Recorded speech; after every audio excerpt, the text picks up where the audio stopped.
જય શ્રી કૃષ્ણ મહાદેવ હર 14 જાન્યુઆરી 2026 અને બુધવાર કે મકર સંક્રાંતિ છે, પણ સાથે સાથે એકાદશી 11નો પણ દિવસ છે અને દાનનો ખૂબ મહિમા છે.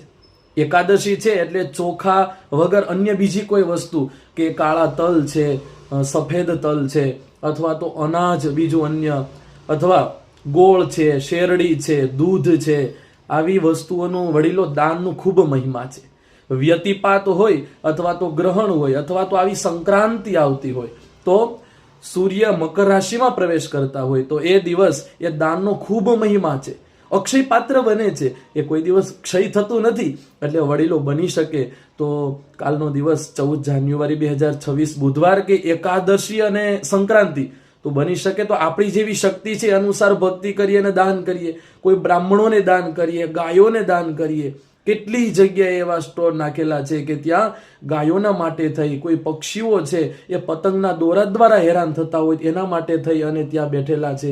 એને આપણે કાંઈ ને કાંઈ આપીએ, બ્રાહ્મણોને આપીએ, કીડિયારું પૂરીએ, પક્ષીઓને આપીએ, ગાયોને આપીએ.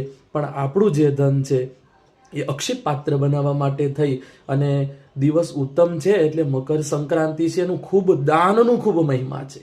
તો વડીલો દાન કરીએ અને પતંગોત્સવ ઉજવીએ. હેપી મકર સંક્રાંતિ.